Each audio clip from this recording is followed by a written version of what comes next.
Coming up on Murfreesboro Storytellers, we're happy to have as our guest Councilman Doug Young, owner of City Tile Company. We look forward to have you with us.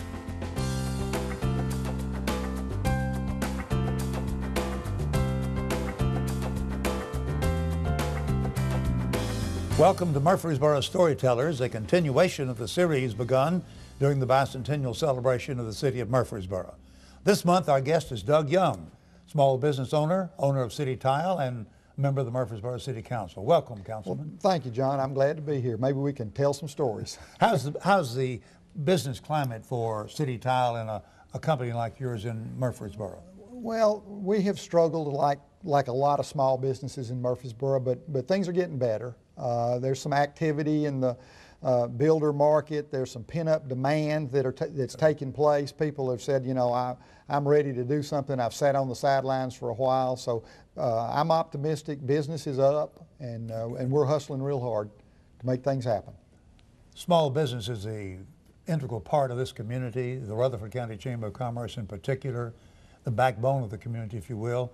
And we are so fortunate having a Rutherford County Chamber of Commerce that takes care of our businesses and our companies that are here, as well as bringing in new businesses. You know, the Chamber, with the help of the IDB Board and the County Commission and the City of Murfreesboro and private funds, set up a Destination Rutherford program, right, which raised money, private funds, to go and solicit and work to bring jobs into our area. And in the last month of May, and it's October now, the community created 2,000 jobs, one with Amazon and one with the Nissan battery plant. So the hard work of the Chamber and the Destination Rutherford's paying off. It is about good jobs, it's about education, and it's about community. And if we work toward those goals, we can improve our community even though we're in a stagnant economy. That accomplishment is one that any community would die for almost. It's really something to be proud of. A lot of money was raised privately. Companies like mine and a lot of other people have donated money to Destination Rutherford to go out and solicit business, to solicit industry, to bring corporate headquarters into the area, to improve situations where more doctors will want to settle in our area. You know, we're a regional medical center. Without a doubt. And we're soliciting doctors and nurses in high-tech situations. You know, we have a robotics machine, operation machine at the hospital now, a very advanced system. So we're a medical center, and that provides jobs and provides training, and the Destination Rutherford has been a part of that, and that's a part of the Chamber. When you mention robotics, I think about my days with Samsonite Corporation back in the 60s, making card tables and chairs, and what in the world robotics could do to that industry today. Well, now the car industry is so much robotics, and there's actually a shortage of trained people to not only operate the robots, but to do mechanical work on the robots. I see where Motlow is having a course that's going to change some of its curricular to teach robotics. This is going to tie in with the Tennessee Technology Center that can get the certificate there, an associate degree at Motlow, and then go on to MTSU and get a 4-year degree. Absolutely, and what we have to do, and it really ties, it's hard to pull one segment out of the whole picture, but you know, what we want is we want good jobs and good education. And the whole playing field has changed now with jobs, because you need higher technology jobs that they don't have. Industry is looking for trained techs, people that can work on robotics, to work the robotics. And that's something in the past we haven't been as good as we should have, but there's a new emphasis on technology training, industrial training. The universities have all signed in, MTSU, as you say, Motlow, the community college, Tennessee Technology Center. All these people are realizing that we need to change the mental environment and the physical environment of our workforce out there. And the Chamber has played a part in it, and it's a giant ball, and you can't really pull one layer off without exposing another layer, which is good because they're all interdependent on each other. Good analogy. I've just heard Susan Brennan of Nissan this week talk about the struggle they're having in finding enough of the right kind of people to fill their jobs. Well, you know, people come from all over the country to Rutherford County to look for jobs. Some of them are skilled, highly skilled, and some of them are semi-skilled, and some of them are not skilled. And we've been able to provide a good job base, but the future is our education and our community creating an environment for skilled people to come in, whether it's medical or industrial or robotics. We need to provide the opportunity so that we can train our local people so that our kids and our grandchildren don't have to go to Atlanta. They don't have to go to the West Coast. They don't have to go to the upper Midwest to find a job. They can stay here at home. And that's important to me because I want my kids here with me. I'm selfish. I want my children and grandchildren to stay close to home. And if they have jobs and opportunities, they can do that. You mentioned education several times. We're fortunate in having, in addition to MTSU, two excellent school systems in the city of Murfreesboro and the county. We really do. Both of them are award-winning school systems. The county school system is superb, and the Murfreesboro city school system is right there with it. The Murfreesboro city only goes to the 6th grade, and then the county takes it from the middle schools to the high schools, which sets up a good scenario. But the county has had a lot of growth, and with growth creates problems. But it's also had a lot of opportunity bringing in the growth, which creates schools, which cost money. But the county commission and the communities have provided good schools, good teachers, good leadership to do that. It really does start with education. Absolutely. My predecessor in the legislature, Representative John Bragg, said you put roads and schools together and you've got jobs. Well, and that's the secret. That's a good point. That's a good point. And let's talk about transportation as you talk please. about roads. You know, big cities around the country don't have, and some don't have as many interstates as we do. Correct. I-40 is 25 minutes away. I-65 is 25 minutes away. I-24 runs through the middle of Murfreesboro, and then you've got a connector highway, 840, that loops back through. So we are in a transportation center. Another thing about Murfreesboro is the geography. We're a truck's day drive away from 70% of the population. You can put parts on a truck and send them to Detroit in one day, or Jacksonville, Florida, or Texas. Manufacturing parts and things can be made here and shipped to the great majority of the people all across the country. So we're fortunate that our geography is the way it is, but then again, long-range planning has made it even better. Is my recollection when Nissan made their selection to come here to Rutherford County, it was between a suburb of Atlanta and Rutherford County, or Smyrna, and the decision was given to Smyrna because they could ship parts back and forth one day quicker from the West Coast from here. That's exactly than they could right. Georgia. And even the East Coast to the West Coast, Right. and you're a day's travel sooner, parts delivery sooner on the West Coast than you were there. So our transportation, though many people may not realize how important it is, it's extremely important because a company looking to relocate here wants to know how many days out are my parts, can I get on-time delivery, and Nissan made us all change the way our thinking with on-time delivery. Right. If I need 1,000 windshield wipers, I'll order 1,000 windshield wipers tomorrow. They will be delivered Thursday. Just in time. Just in time delivery. That's So right. it's made, I know I looked at my business and applied some of the good techniques to that to try to make my business better. You don't have to tie up a lot of capital. That's and inventory exactly that right. way. And that's a good example. I get one-day delivery from most of my suppliers. So if it's in stock and I need it on Friday, I may not order it till Tuesday. I'll have it Wednesday or Thursday in time for a Friday delivery. And back on transportation, as we speak, within a couple of weeks, State Route 840 will be open and complete all the way from 40 to 40. I was speaking to a sales rep this morning, and he went out last weekend. There was a giant bicycle ride on 840. I was there. And I the rode 5 governor miles. and the governor spoke. So Yes, there sir. was thousands of people riding bicycles. Several thousand along with their children. Everybody else. They was even had amazing a time. children's bike ride, Yeah, and right. so. But 840 is a vital link, and I go to wife is originally from Memphis, so Okay. I can avoid a lot of Nashville and a lot of traffic by jumping on 840 and zipping through. If a trucker wants to go from Knoxville to Birmingham, he can avoid Nashville, True. save our time. So it's a real benefit to the community. It took a long time, but it's finally made it. The first section was opened in November of 1996 here in Rutherford County, from here to Wilson County. And that's made all. and if you look at what's happened on 840 in Wilson County, there's a great amount of economic activity in warehouses that the manufacturers can store their materials, and then they can ship them immediately, and they can go east and west and north and south. Let's talk about your role as a member of the Murfreesboro City Council. How did you happen to run for the council in the first place? I was appointed to the Planning Commission several years before. And I enjoyed the interaction. I enjoyed the opportunity to see what's going on and to help a little bit in the long-range planning of the city. You know, the Planning Commission looks at transportation, it looks at development, looks at plans. So I really enjoyed it. And then my friend, good friend, fraternity brother, and lifelong neighborhood friend, John Pittard, was on the city council. Oh, yes. And John passed away, and that left an opening on the council.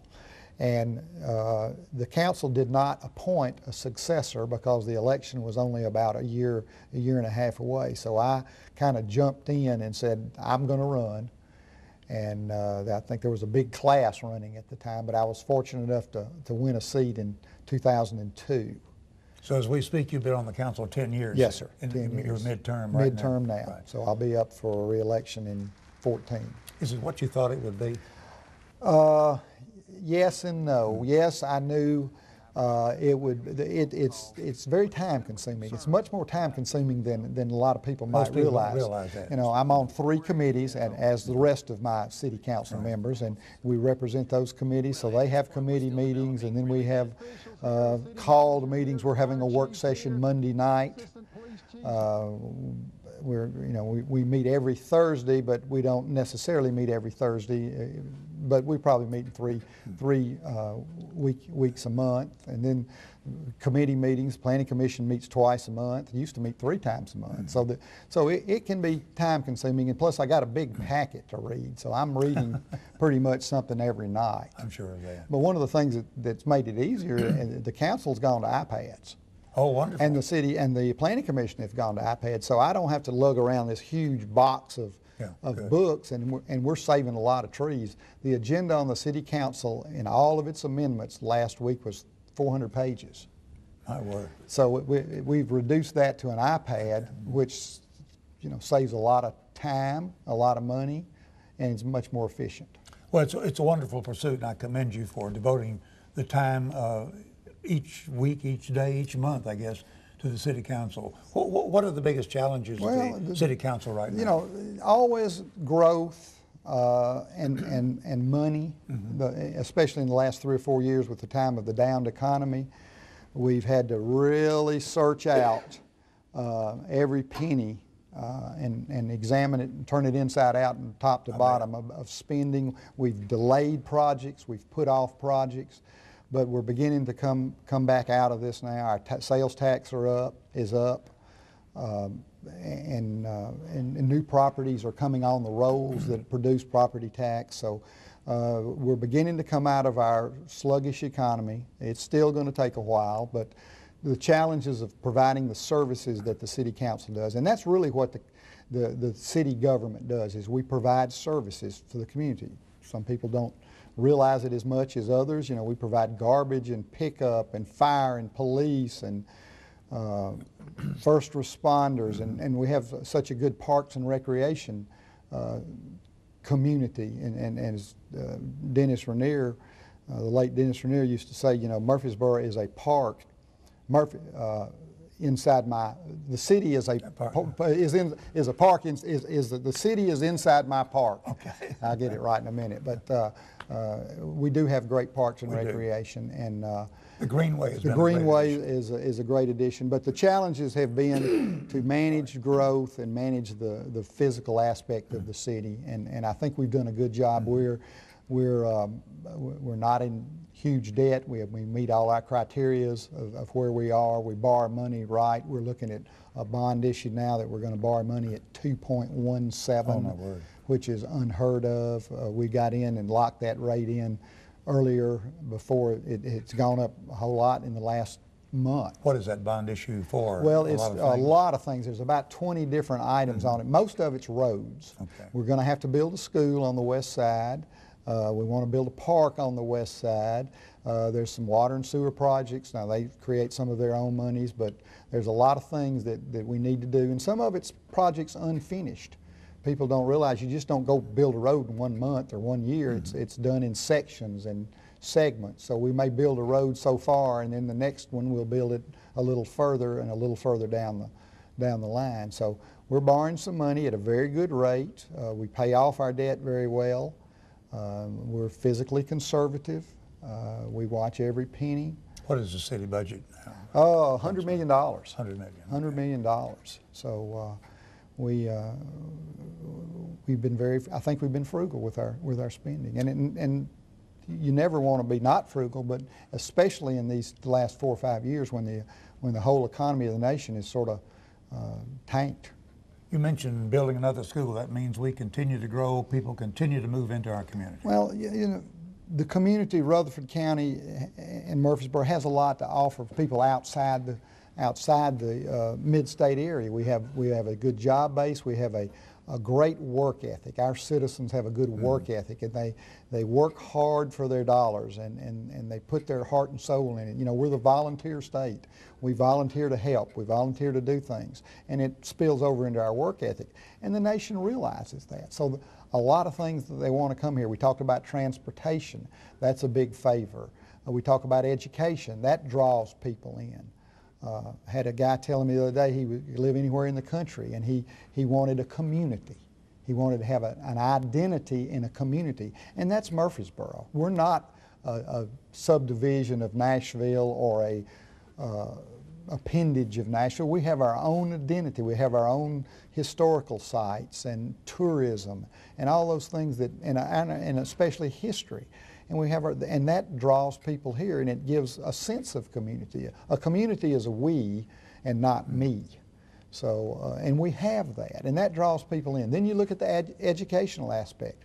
We have good public schools, both the city and the county. Absolutely. We have a huge university out here, 25,000 students, some of the best programs in the country. If you look at aerospace, concrete management, accounting, mass comm. We've got some programs that are really unique to our university they're unique throughout the country. So that's a big draw to people. And so many of those who come here to get the college education stay here. Oh, absolutely, absolutely. If you ask, I do a lot of unscientific surveys. During Thanksgiving, I go out to the malls and count cars in a row and see how many are out-of-county cars. And most of them are, you know, 6, 7, 8 cars out of 10 will be out-of-county cars. And those people are coming here to shop, go to the doctor. A lot of kids from small towns around Murfreesboro come to school here, and the kids love it, and they stay. That's right. And if we can provide jobs and education for them, that just makes it better for everybody. You mentioned tourism. That's a real factor in our community. I saw something the other day, and my facts might be a little skewed, but was it $250 million worth of tourism that we created in the county? And that's, you might call it free money. It really is free money, because you don't have to build schools, you don't have to build sewers and roads for the tourists. What you want them to do is come and enjoy themselves and spend 3 or 4 days and then go home. And we're creating that. I spoke, the mayor was out of town a couple of weeks ago, and I went out to the judges conference and welcomed them. And they all, several of them said, we like coming to Murfreesboro because I don't have to drive from Memphis to Knoxville. The Rover takes them to where they need to go. Their wives can come and shop, and we've got tourist attractions. I reminded them to come to the courthouse and see our historical courthouse and the battlefield and Oakland's mansion. And I challenged them. I said, if you haven't been on the campus of Middle Tennessee State University in a while, you need to go over there and walk around, because there's so many new buildings and so much growth and so much prosperity going on over there.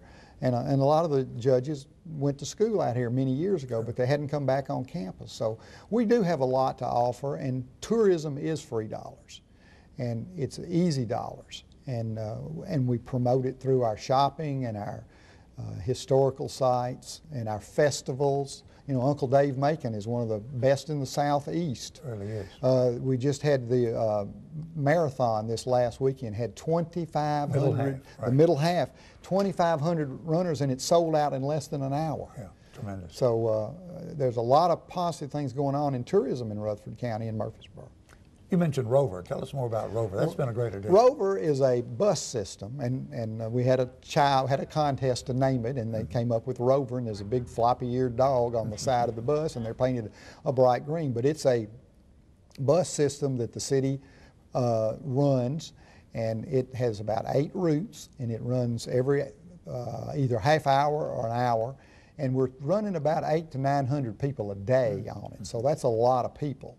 And it's provided transportation for people that didn't have transportation. Well, I was surprised when I was looking at some numbers that a lot of college students ride it. I thought every college student had at least one car. At least one car. At least one car. But a lot don't. And it goes to the medical facility, it goes to the university, it comes to downtown, it goes to the VA, it goes out South Church Street. It hits our major thoroughfares, and it provides an opportunity for people to have a ride. Riders pay for the And riders pay for it. I think it's $1, and it also has a bike rack on it, so a biker can put his bike on it. It has chair lifts for handicaps. So it's been a really a good asset to the city, and it keeps growing every year. And we're planning to start a route on the west side of town, the other side of the interstate, probably before year end. So we're expanding it and looking at it. The council got a report a couple of weeks ago about Rover and its ridership and its how much funds it's creating. And we built a little shelter last year for the transportation, where they all come together and meet and change buses. So it's been a good program for the community. Is that federally funded or partially funded? Yes, it was mostly federally funded, and we took advantage of it. There was some match, but it was an opportunity to put the city in a position to do a service for people that really didn't have a good way to get from one place to the other. As far as that overall budget you talked about earlier, what's the role of federal funding and state funds as well as the local revenue that you generate? For Rover? Just for the budget Ron, in general. I really don't know. Not I know specific, but that is a part of it. Yeah, that's a part of it. We get state funds and we get federal funds, and we've all been worried that the federal funds were going to be cut off or lessened to the state, and the state would be, our funds would be less from the state, but we've tried real hard to put ourselves in position to help negate any of that happens in the funding situation. If you were going to work up a wish list for the future for Murfreesboro, any idea what you'd put on that wish list?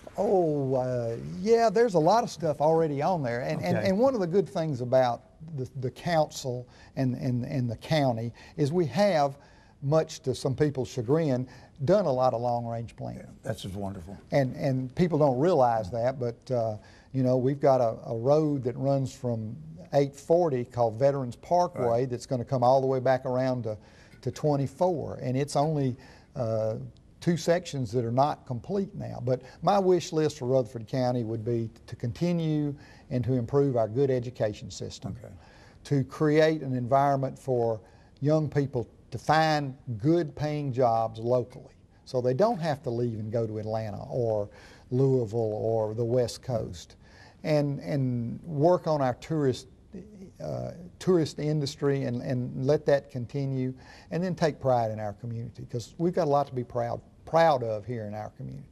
Sure, I've got a proud history, our 200 years, we have everything to be proud about, as we've just recently celebrated that. You know, the university celebrated its 100th anniversary. The city of Murfreesboro has celebrated its 200th anniversary, and the First Presbyterian Church, which I'm a member, celebrated its 200th anniversary. So we've had a rich heritage, but what we can't do is sit on our laurels. We need to continue to provide the things we talked about, education and history and a positive outlook. So I see the county and the city continuing to grow, probably not at the rate we have in the past, But people, we're on the radar of national companies. I've been to the shopping center conference in Las Vegas and Phoenix several times, and that's where we go look at things, and they look at us. It's sort of a date. You know, they're looking at us and we're looking at them, and we're on their radar, and they know our demographics, and they know what a great city this is and county for people that eat out, and that's a whole different demographics, the number of people that eat out and how many meals they take. So national chains, restaurant chains look at us, and local restaurants look at us. Governor Don Sundquist told me when he was in Shelbyville with Jostens before he became governor that a night out for them in Shelbyville was to go to Murfreesboro and eat at Shoney's.